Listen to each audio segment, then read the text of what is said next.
scheduled for the 21st of September. We are now joined on the telephone by Troy's sister, Kimberly Davis, in Savannah, Georgia. Kimberly, welcome to Democracy Now! Today is a day of action around the world that's been organized to appeal for Troy Davis not to be executed. Tell us what's happening. Well, today in Atlanta, Georgia, well, actually, I just want to thank everyone for having me on the show. But just to let you know a little bit about today, we have 3 buses coming from Savannah going to Atlanta. And we're leaving Savannah, Georgia today at 12 p.m. And we're going to take a trip down to Atlanta where we're going to have a rally starting at 6 p.m. at Woodruff Park, going down to Ebenezer Baptist Church where we're going to have a prayer visual for Troy today. And there are going to be, different actions of solidarity all around the world for Troy. And, I mean, we have San Francisco, Hollywood, California, Oakland, California, Colorado, Arizona, Birmingham, Alabama, Vermont. We have something in Peru, London. I mean, it's all over the world. It's worldwide. And Kimberly, this enormous support that is coming for your brother, could you talk about the impact on your family as you're waiting these days to see if this execution can be reversed? Well, on yesterday, when the parole board delivered their 650,000 petitions, Troy actually saw it on a news break, and Troy called me, and his words were, he said, wow. He said that I didn't know. He said, I knew I had supporters.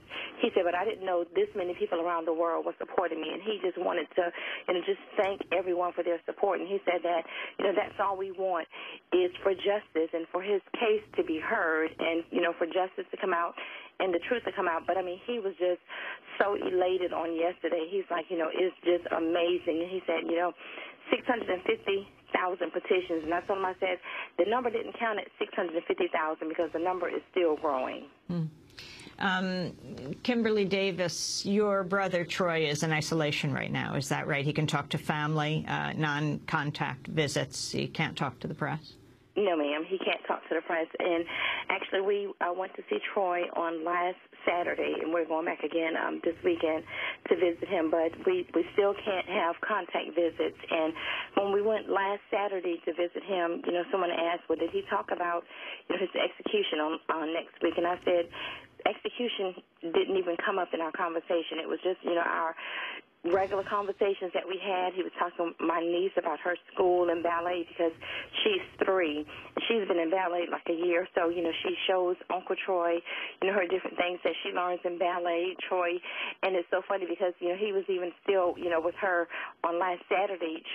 She was showing him her ballet moves, and he was trying to do it. And it was just so touching because when we got there, it was the way they had Troy, the gate, we was actually able, it was little holes in the gate, and he actually stuck his finger to the gate, and he told my niece, he said, now, Kirsten, stick your finger here, and she stuck her little finger to the gate, and she touched his hand, and he touched her hand, and, it almost brought tears to his eyes because he said that this is the first time in 2 years that he was able to touch her. And when the guard opened up the flap to put his food through the flap, my niece actually almost stepped on the guard's foot, but she stuck her hand in the flap, and she grabbed Troy's hand, and she told him, she said, Uncle Troy, she said, I love you so much. And he said, I love you too. And he said, that was something that was touching for him because that was his first time in almost 2 years of being able to touch her.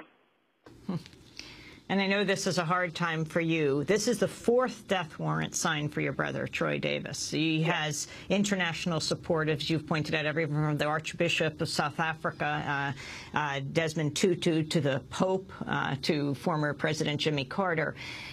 We've usually spoken with your sister, Martina. She learned of the death warrant date as she was coming out of the hospital. She's the face of Savannah for around the issue of fighting breast cancer on the mammogram vehicles for indigent getting mammograms. She's been honored along with Nancy Pelosi for fighting for women's health, and has also been fighting, like you, for her brother. So Troy faces death, and Martina is very sick right now. Final thoughts, Kim? Yes, ma'am.